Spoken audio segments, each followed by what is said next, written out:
తుఫానులా వచ్చి తలుపు మీద పడ్డాడు శ్రీనివాసరావు. తుఫాన్లానే తలుపులు భళ్ళున తెరుచుకున్నాయి. అతని చేతిలో విస్కీ సీసా ఉంది. లోపలికి దెబ్బతిన్న పుంజులా తూలుకుంటూ వచ్చాడు. చుట్టూ చూశాడు. ఒక గదిలో చిన్న బల్బు వెలుగుతుంది. అటు చూశాడు. మంచం మీద ఆమె పడుకొని ఉంది. అప్సరసలా ఉంది. రాక్షసి, డెవిల్ అనుకుంటూ చేతిలో ఉన్న విస్కీ సీసా కిందికి విసిరికొట్టాడు. అది ముక్కలైంది. ఆ శబ్దానికి ఆమె కళ్ళు విప్పింది. సీల్హుటిలో దయ్యంలా కనిపించాడు. ఆమె చప్పున లేచిపోయింది. అతడు మీద పడ్డాడు. ఆమె తప్పించుకుంది. జారిపోయిన చీర కొంగుని లాక్కొని గదిలోకి దూకింది. అతను చీర కొంగు పట్టాడు. గద్దలా పట్టాడు. చీర చిరిగిపోయింది. ఆమె అరవబోయింది. గప్పున లేచి ఆమెను మంచం మీద పడేశాడు. ఆమె ఇక అరవలేకపోయింది. డన్లోపిల్లో బెడ్ మించి లేచినట్లు గ్రహపతి తీరు బడిగా గుడ్ మార్నింగ్ చెబుతూ తూర్పు పరుపు మించి లేచాడు. మంచం మీద అడ్డంగా నిద్రపోతున్న శ్రీనివాసరావు ఆవలిస్తూ కళ్ళు విప్పాడు. గతుక్కుమన్నాడు. తను ఇక్కడికెలా వచ్చినట్టు? చప్పున లేచిపోయాడు. శారదేది? గదులన్నీ వెతికాడు. దుప్పటి గదిలోంచి ద్వారం మీదుగా తోటలోకి దారి చూపిస్తుంది. శారద అని అరుస్తూ తోట, పెరడు, గదులు వెతికాడు. వెనక గుడిసెలో ఉన్న గోపాలం ఏమైంది బాబుగారు అంటూ పరుగున వచ్చాడు. శారద మిగతా మాటలు గొంతు కానించి పెగట్లేదు. రాత్రి తనకు తెలియకుండా ఏదో జరిగి ఉండాలి. గదిలో విస్కీ సీసా పగిలి ఉంది. కాళ్ళు వణికాయి. చేతులు పట్లు తప్పాయి. గబగబా అక్కడ్నుంచి పరుగు నడకలతో శారద తండ్రి ఫణిభూషణ్ రావు ఇంటికి వెళ్ళాడు. శారద ఇక్కడికొచ్చిందా అండి? చుట్ట కాల్చుకుంటున్న ఫణిభూషణ్ రావు వెనక్కి తిరిగి చూశాడు.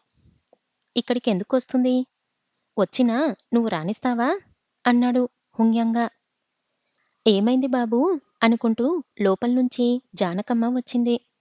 ఫణిభూషణ్ రావు ఆమెను ముందుకి అడుగు వెయ్యనివ్వకుండా చేత్తోనే ఆపాడు. ఏమైందో నీకు తెలీదా?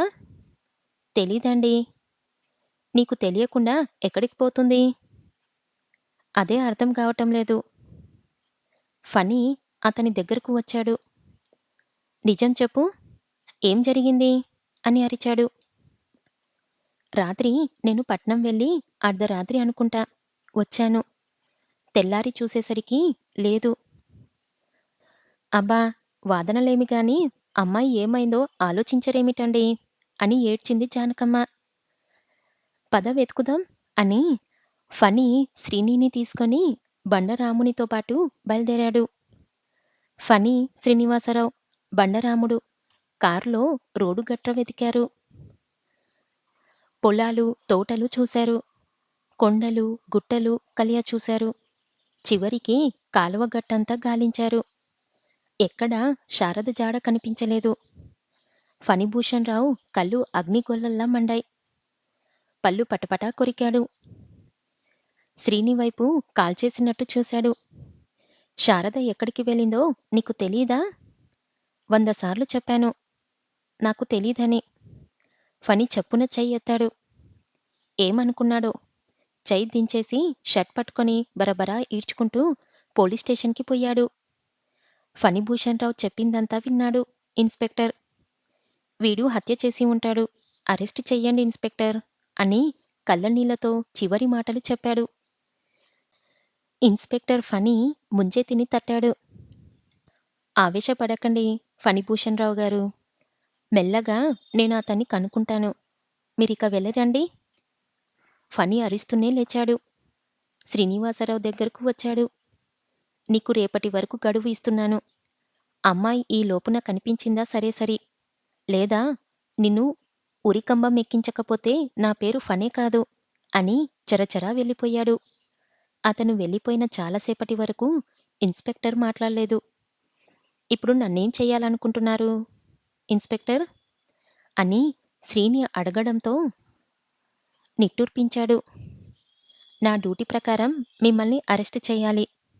కానీ తగిన ఆధారాలు లేవు. వారెంట్ లేదు. ఇవాళకి మిమ్మల్ని విడిచిపెడుతున్నాను. రేపోసారి వచ్చి కనిపించండి. ఈ మధ్యలో మేం కూడా శారద గురించి వకాబ్ చేస్తాం. శ్రీని లేచి నీరసంగా వెళ్ళిపోయాడు. ఫణిభూషణరావు ఇంటికి వచ్చేసరికి ఇంటి నిండా పరామర్శించడానికి వచ్చిన జనం పోగై ఉన్నారు. జానకమ్మ కంగారుగా భర్త దగ్గరకు వచ్చి, యావండి, శారద కనిపించిందా? లేదు. అన్ని చోట్ల వెతికారా? వల్లకాటిలో కూడా వెతికాను అన్నాడు చిరాకుగా. జానకమ్మ ఏడ్చింది. దాని బ్రతుకుని మనమే చేజేతులా నాశనం చేసేశాం. నేనటే నాశనం చేసింది అని అరిచాడు ఫణి. కాదు. ఆ వేళ అది ఈ పెళ్లి వద్దుగాక వద్దని ఎంత ఏడ్చినా వినిపించుకున్నారా? ఒక్కగానొక బిడ్డ. దాని ఇష్టప్రకారం కానివ్వండి అంటే ఇంత ఎత్తున లేచారే. చూడండి ఇప్పుడేమైందో? ఫణి ఆలోచనలో పడ్డాడు. నిజమే. ఆ వేళ శారద ఈ పెళ్లి వద్దని గొడవ పెట్టింది. ఆ గొడవ మరింత చేసి భీష్మిస్తే తను ఈ పెళ్లికి ఒప్పుకునేవాడి కాదేమో. 6 నెలల క్రితం ఆమె హైదరాబాద్లో బిఏ పరీక్షలు రాసి వచ్చిన రోజులు. అలా బయటకెళ్ళి పొలాలు చూసి వస్తానంటే సరే అని ఆమెను పంపించాడు. శారద ఒక నవల పట్టుకొని పొలం వైపుకు వెళ్ళింది. పొలంలో ఒక వైపున్న చిన్న పాక, అందులో బండరాముడు నాటుసారా తయారు చేస్తున్నాడు. శ్రీని గుడిసె దగ్గరకు వచ్చాడు. శ్రీనిని చూసి అక్కడ తాగుతున్న వాళ్ళు ఎక్కడికి వాళ్ళక్కడ గ్లాసులు పారేసి పారిపోయారు. ఏరా రావుడ్రు, ఇంకా ఈ సారభట్టి తీసేయలేదా? అరిచాడు శ్రీని. అదేంటి బాబయ్యా, పెద్దోళ్ళకి ఇదొక్కటే పెన్నిది. పగలంతా రెక్కలు ముక్కలయ్యేటట్టు కష్టపడతారా? ఈ సాయంకాలం సల్లపట్టుని ఈ సుక్కేసుకుంటే ప్రాణం కుదుట పడుతుంది. ఈ ఒక్క ఆనందాన్ని ఆళ్ళ దగ్గర్నుంచి లాగేసుకుంటే పాపం బాబయ్యా అన్నాడు బండరాముడు. అందుకని వాళ్ళ సంసారాల్లో నిప్పులు పోసి నువ్వు డబ్బులు గండించుకుంటున్నావు? నేను గండించుకుంటున్నానని ఉంటే తమరు దిగండి ఈ వ్యాపారంలో. నోర్ముయ్ అని అరిచాడు శ్రీని. ఇదే నీకు చివరిసారిగా చెప్తున్నాను. రేపీ పాటికి ఈ పాకని ఇక్కడ్నుంచి తీసేస్తే సరే సరి. లేదా తర్వాత ఏం జరిగినా నన్నేమన్నా లాభం లేదు అని చప్పున వెనక్కి తిరిగాడు. ఎదురుగా 2 జడల శారద కనిపించింది. శ్రీని ఆమె వైపు క్షణం చూశాడు. ఆమెని శారద అని గుర్తుపట్టక ఆమెను పలకరించాలో, బండరాముడి మీద కోపంతో తప్పుకుపోవాలో అర్థం కాక అలానే చూస్తూ ఉండిపోయాడు. ఏమిట్రా రాముడూ, అంది శారద శ్రీనిని తప్పించుకొని ముందుకి వస్తూ. రాముడు కంగారుపడిపోయాడు. వీలైనంత వరకు గుడిసెలో తన పరిశ్రమ ఆమెకు కనిపించకుండా ఉండాలని శతవిధాలా ప్రయత్నం చేస్తూ, ఏం లేదు అమ్మగారు. తమరిక్కడికి ఎందుకొచ్చారు? వెళ్ళిపోండమ్మగారు అని బతిమాలాడు బండ. ఏం, ఇదంతా రాకూడని చోటా? తమలాంటివారు రాకూడని పాపిష్టి చోట ఇది. అందుకని తలా ఒక గ్లాసు విషమిచ్చి చంపుతున్నాడు అన్నాడు శ్రీని వెనక్కి తిరిగి. శారద శ్రీని వైపు చూసింది. అయితే మీరెందుకొచ్చారు?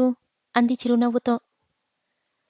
అట్టడగండమ్మగారు అన్నాడు బండరాముడు. నోర్ముయ్యరా వెధవాయ్. శారద బండరాముణ్ణి కసిరింది. అసలిక్కడ ఏంటిదంతా? ఈ కుండలు, పొయ్యి, గ్లాసులు. సారా వండి పంచుతున్నాడు. పోలీసులు పట్టుకోరా? దక్షిణ తీల్చుకుంటారు. మరి ఊరి పెద్దలు? ఎవరు పెద్దలంటే? కరణ ముసనసబులేనా? వాళ్ళకి హోదావారికే ముడుతుంది దక్షిణ. తన డ్రింక్ సీక్రెట్స్ అన్నీ శ్రీని చెప్పేస్తున్నాడనుకున్నాడు బండరాముడు. పెద్దలంటే ఫణిభూషణరావుకి కూడా ఇస్తున్నారంటారా అయితే? అన్నాడు శారద వైపు ఓరకంట చూస్తూ. ఏమోరా, ఇచ్చినా ఇస్తావ్ అని శ్రీని అంటూ ఉంటుండగానే శారద, శ్రీ అని అరిచింది. ఎవరి గురించి మాట్లాడుతున్నావో తెలుసా? ఆ! మీ నాన్నగారి గురించే. విన్నారా అమ్మగారు? నాన్నగారి గురించి ఈయన గారు ఎంతలేసి మాటలంటున్నారో? ఈయన ఇక్కడ అలగజనానికి ఆయన కూడా అమ్మగారు. ఆళ్ళ అండ చూసుకునే ఈయన ఈ ఊళ్ళో ఎన్ని నాటకాలాడాలో అన్ని ఆడుతున్నారు. అలాగా? అని శారద శ్రీని వైపు చూసి వెనక్కి తిరిగింది. శ్రీని ఆమె వెనకే వెళ్ళాడు. ఆమె చేతిలో శ్రీధర్ రాసిన నవల చూశాడు. "నువ్వెప్పుడొచ్చావు శారదా?" శారద అతని వైపు చూడకుండానే పుస్తకం తిప్పుతూ, "రాత్రి" అంది. "చదువు పూర్తయిందా?" "ప్రస్తుతానికి అయింది. నువ్వేం చేస్తున్నావు?" "బండరాముడు చెప్పాడుగా." "రాజకీయాలన్నమాట." "అన్నమాటే గాని ఆ పుస్తకం పూర్తిగా చదివావా?" శారద ఒకసారి పుస్తకాన్ని చూసుకుంది. "చదువుతున్నా." "అతని పుస్తకాలు ఏమన్నా చదివావా?" "ఆల్మోస్ట్ అన్నీ చదివాను." "బాగా రాస్తాడా?" "ఏం అంత ఆరాగా అడుగుతున్నావు?" "ఏం లేదు. ఆ చెత్త చదవడానికి నీకింత ఓపిక ఎలా వచ్చిందా అని." "నా కథని నవలలు సహించవు." "ఎందుకు రుచించవని అటుకులకి విలువ తగ్గదు కదా!" అంటూ విసురుగా వెళ్ళిపోయింది. "శారదా, శారదా" అంటూ వెంటపడ్డాడు. "ఏమిటి వెంటపడ్డం? సిగ్గులేదా?" "సిగ్గా? నాకా? ఎందుకు?" "చిన్నప్పట్నుంచి చదువుకున్నాం. కలిసిమెలిసి తిరిగాం. పైగా మీ నాన్న, మా నాన్న ప్రాణ స్నేహితులు. ఆ చనువుతో కనబడక కనిపించావని పలకరిస్తున్నా గానీ, నేనేం భుజానేసుకొని పోవడం లేదుగా." "ఓహో! భుజానేసుకొని పోవాలని కూడా ఉందా? మర్చిపోయావా? చిన్నప్పుడు ఇలాంటి చిలిపి పనులు చేస్తూ ఉంటే రక్తం కారెట్టు కొట్టాను." అంది శారద. "అవునవును. నుదిటి మీద మచ్చ కూడా ఉంది చూడు" అని ఆమె చెయ్యి తీసుకొని తన నుదిటి మీద పెట్టుకున్నాడు. శారద చెయ్యి లాక్కొని పారిపోయింది. శ్రీని నవ్వుతూ నిలబడ్డాడు. అతని భుజం మీద రాజకీయమంత బరువైన చెయ్యి పడింది. బలమున్న ప్రతిపక్షపు సభ్యుడిలా నిలదొక్కుకొని వెనక్కి చూశాడు. ఫణి నవ్వుకున్నాడు. "అమ్మాయితో గొడవ పడుతున్నావా?" "లేదండీ." "అయితే పర్వాలేదు" అని మరోసారి భుజం తట్టి వెళ్ళిపోయాడు. ఒకనాడు శ్రీని ఇంట్లో కూర్చొని రాసుకుంటూ ఉండగా రాధ చెంగున గెంతుకుంటూ లోపలికి వచ్చింది.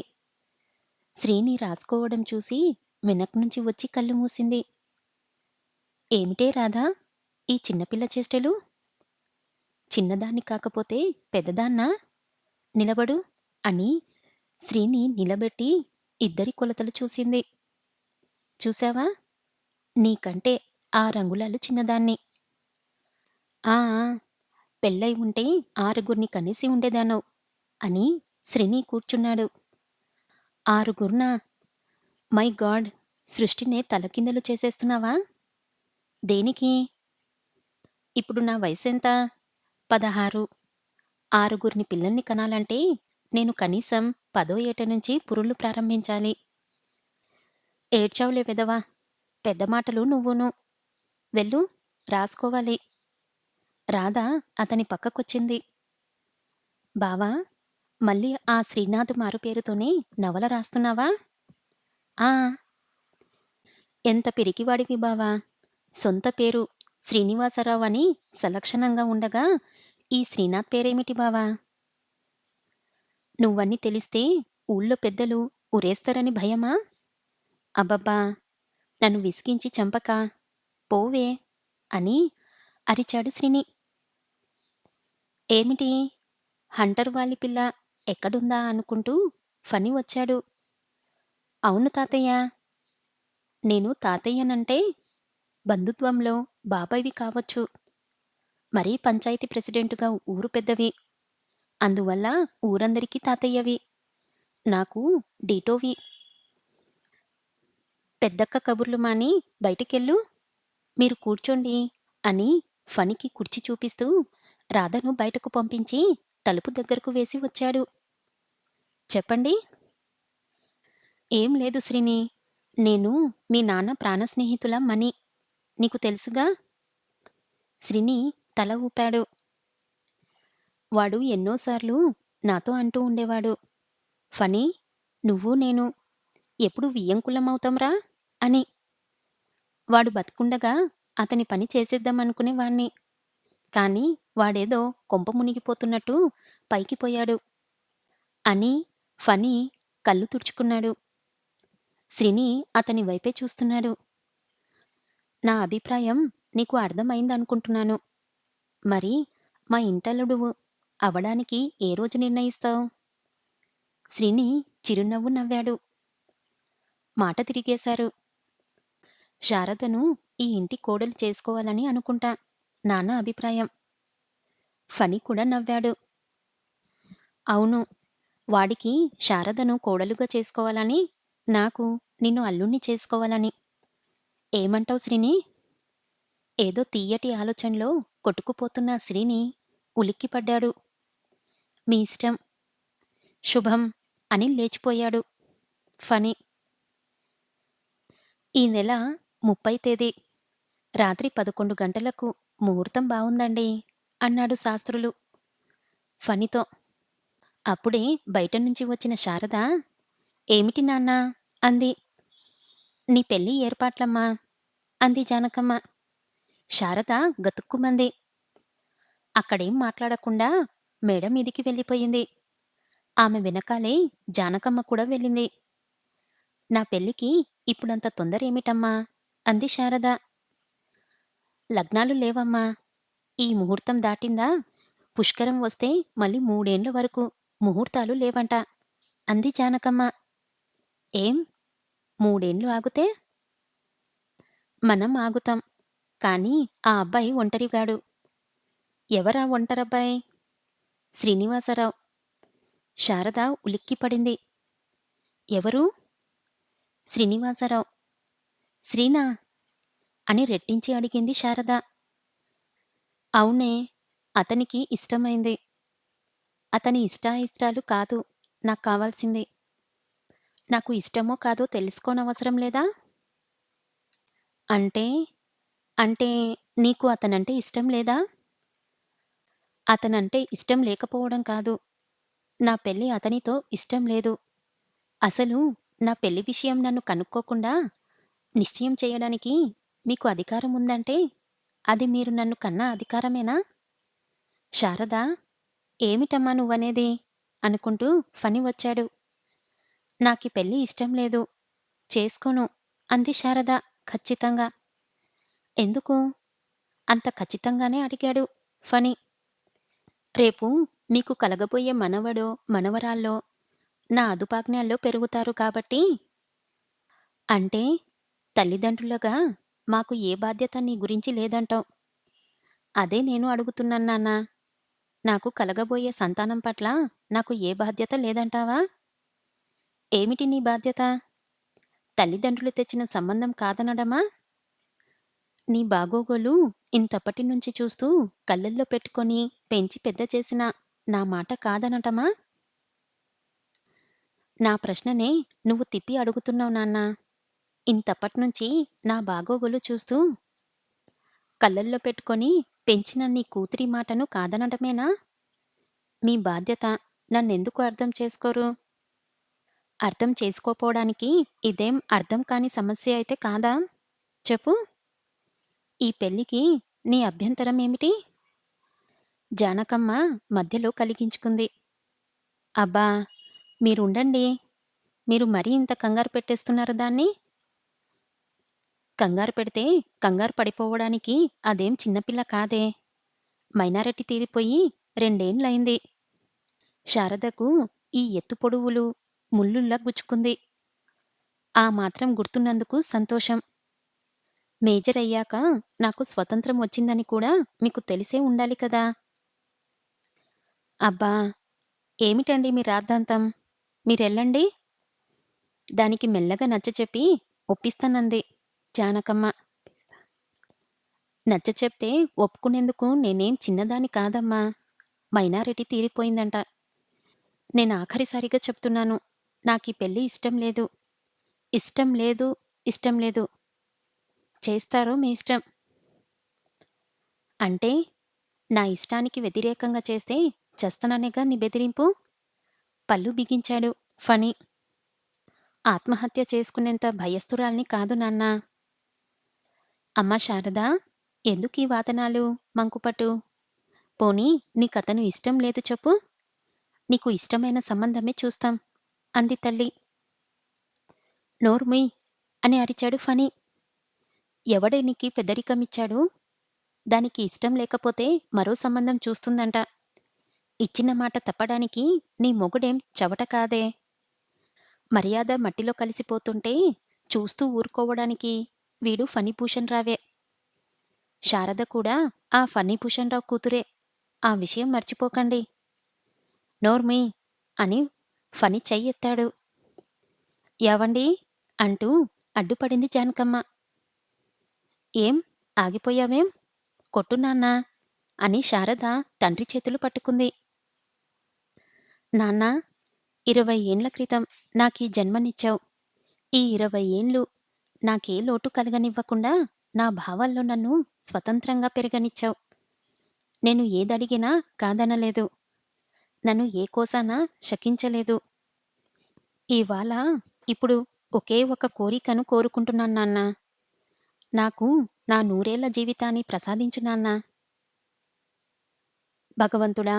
అంటూ జానకమ్మ ఏడ్చింది. ఫణిభూషణ్ రావు భార్య వైపు చూశాడు. అతనికి ఏడ్పు వచ్చింది. అమ్మా శారదా! నీకు 20 ఏండ్ల క్రితం జన్మనిచ్చిన నాకు మరో 20 ఏండ్ల క్రితం మా అమ్మ నాకో జన్మనిచ్చిందమ్మా. 20, 20, 40 ఏండ్లు నాలో పెరిగిన రక్తం నాకు పవిత్రమైందే. నువ్వు కలిగిన ఈ 20 ఏండ్లలోనూ నిన్ను ఏమీ అడగలేదు. నేను మొట్టమొదట కోరిక చేతులు జోడించి నిన్ను కోరుకుంటున్నానమ్మా. ఇదొక్కటే. ఇదే ఆఖరి కోరిక. నా వంశగౌరవాన్ని నిలబెట్టమ్మా. ఫణి చేతులు జోడించాడు. శారద నిలుపు చూపులతో అలానే ఉండిపోయింది. ఇచ్చిన మాటకు ఎంత విలువ ఉంటుందో నీకర్థం కాకపోవచ్చు. శ్రీని తండ్రి నా ప్రాణ స్నేహితుడు. శ్రీని నీకిచ్చి నీకు చిన్నప్పుడే పెళ్లి చేసేద్దామనుకున్నాను. కానీ కొడుక్కి ఏమన్నా అయితే నీ గతి ఏం కాను అని ఆలోచించింది ఆ పుణ్యవతి. ఆ బాల్య వివాహానికి ఒప్పుకోలేదు. పోనీ శ్రీని తండ్రి బ్రతికున్న రోజుల్లో ఆ పెళ్లి చేసేద్దామనుకున్నాను. కానీ నీ చదువు పూర్తి కానివ్వమన్నాడు అతను. వాడు పోయాడు. శ్రీని ఇక ఎవరూ లేరమ్మా. నాకు నా అని చెప్పుకునే వాళ్ళు ఎవరన్నా ఉంటే శ్రీని వాడొక్కడేనమ్మా. అతనే నాకు కొడుకైనా, అల్లుడైనా. నీకు ఇష్టం లేదని చెప్పేస్తే శ్రీని ఏం బాధపడడు. కానీ నేను బతకలేనమ్మా. శారద చేతులు పట్టుకొని కళ్ళనీళ్లు తిప్పుకున్నాడు. శారద శిల అయిపోయింది. తండ్రి అంత నిక్కచ్చిగా వాదిస్తూ కంటతడి పెట్టుకుంటుంటే తన్నెలా ఎదిరించగలదు? నేను దేవతను కాను నాన్నా. నీకు వరం ఇవ్వడానికి అంది దిగజారిపోతూ. పోనీ నేను రాక్షసుణ్ణి. నాకు శాపమిచ్చి శ్రీని రక్షించు అన్నాడు ఫణి. శారద క్షణం నోట మాట లేక నిలబడింది. నాన్న జీవితంలో ఎప్పుడు అడగనివాడో మొట్టమొదటిసారిగా వరం నా నుంచి కోరావు. కూతురిగా నీ కోరికను తీర్చడం నా విధి. చెప్పు నీ వరం. నేను శ్రీని పెళ్లి చేసుకోవడం ఒక్కటే కదూ? ఫణి కూతురి మొహంలోకి చూశాడు. తర్వాత లేని నవ్వు తెచ్చుకుంటూ ఏదో విశదీకరించే ధోరణిలో అమ్మా శారదా అని మొదలుపెట్టేసరికి శారద అడ్డింది. ఏం వివరించకు నాన్నా. చెప్పు. అదొక్కటేగా నీ కోరికే? అవును అన్నాడు ఫణి నిట్టూర్పు విడుస్తూ. సరే, ఈ నెల 30 తేదీన ముహూర్తం ఖాయం చేయండి అని లోపలికి వెళ్ళిపోయింది.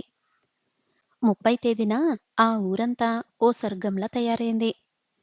పెళ్ళిలో మాత్రం శారద ధీమాగా, దర్జాగా, మౌనంగా ఉంది. రాధ ఎంత ఏడిపించినా మాట్లాడలేదు. మంగళసూత్ర ధారణ జరిగాక శారద పెద్దగా నిట్టూర్పు విడిచింది. అగ్ని చుట్టూ తిరగమన్నారు. తిరిగేసింది. కాళ్ళు తొక్కమన్నారు. తొక్కింది. బంతులాట అన్నారు. ఎస్ అంది. అరుంధతిని చూడమన్నాడు. సోనియా ఆకాశాన్ని చూసి నవ్వుకుంది. తర్వాత లోపలికి వస్తుంటే రాధ గుమ్మం దగ్గరే అడ్డింది. లోపలికి వచ్చే ముందు పేర్లు చెప్పాలక్కా అంది రాధ. శారద గట్టిగా చెప్పింది. బనగాని ఫణిభూషణరావు గారి ఏకైక పుత్రిక ఈనాటి నుంచి, ఈ క్షణం నుంచి కేశవాని శారదగా మారిపోతున్న నేను, నా ప్రాణేశ్వరుడు, అధికారి, భర్త అయిన శ్రీ కేశవాని శ్రీనివాసరావు గారు కలిసి వచ్చాం అంది కసిగా. అబ్బా! ఎంత బట్టి పట్టావక్కా?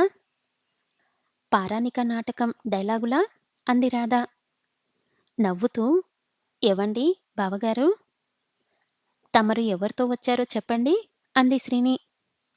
డిట్టో అన్నాడు శ్రీని. అక్క డైలాగులకి కార్బన్ కాపీలా సరిగ్గా చెప్పు.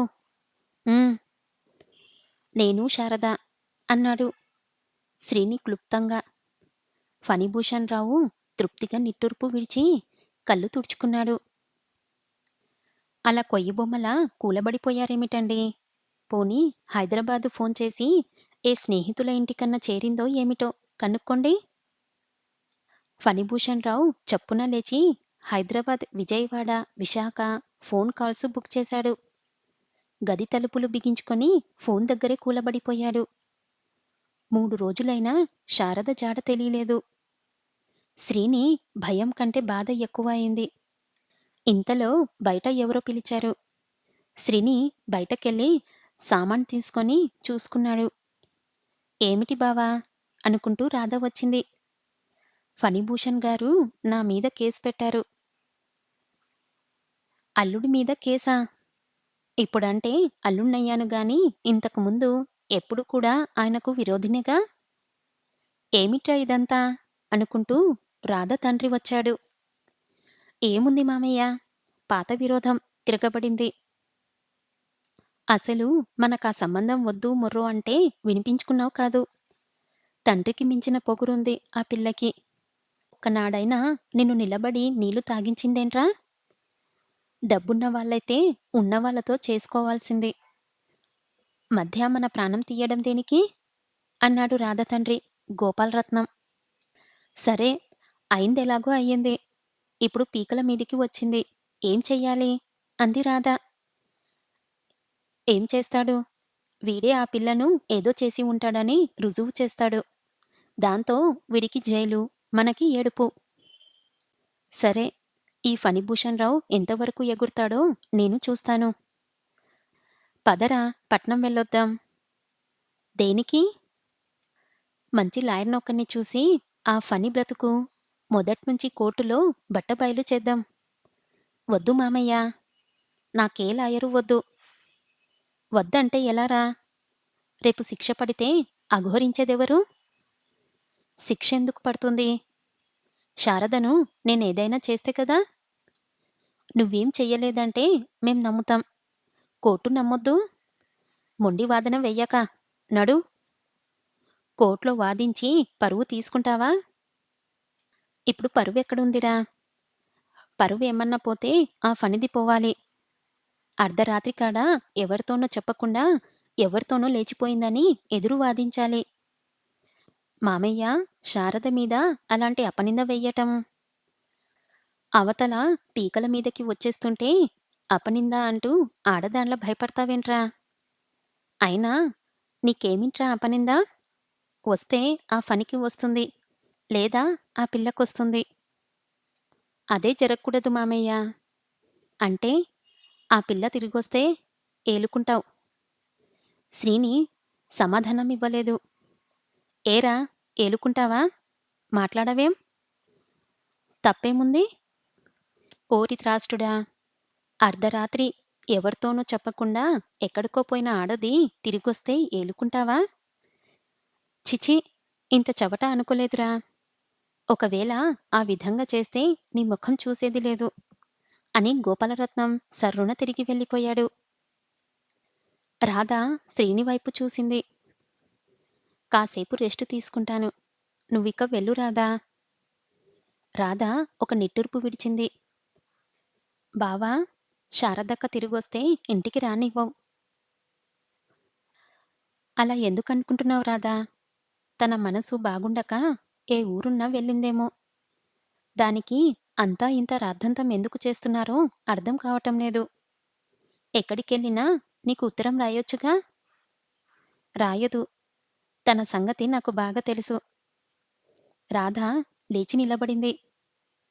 నాన్నకి ఆవేశం తప్ప ఆలోచన తక్కువ. ఆయన మాట వినకు బావా! అక్క వస్తే తప్పక ఇంటికి తీసుకురా. అయిన వాళ్ళంతా విడిచిపెట్టేస్తారని భయం నీకొద్దు. నేను వస్తూ ఉంటాను. శ్రీని తల ఎత్తి ఆమె వైపు చూశాడు. అవును బావా! చిన్నప్పట్నుంచి నువ్వు నాకు తెలుసు. అలాంటిది ఇంత చిన్న విషయానికి నిన్నెలా వదులుకుంటాను? శ్రీని చిరునవ్వు నవ్వాడు. పిచ్చి రాధా! వాళ్ళు సమాజం కోసం భయంతో బతికేవాళ్ళు. నీకు పెళ్ళయ్యాక ఈ సమాజమంటే ఏమిటో తెలుస్తుంది. అప్పుడు నువ్వే నన్ను అసహ్యించుకోవచ్చు. నిన్ను అసహ్యించుకోవడమా? ఈ జన్మలో జరిగే పని కాదు. సరే, అంత అభిమానముంటే నాకంతే చాలు. వెళ్ళు రాధా! మీ అమ్మ ఎదురు చూస్తూ ఉంటుంది అని ఆమెను పంపించేసి శారద గురించి ఆలోచిస్తూ పడుకున్నాడు.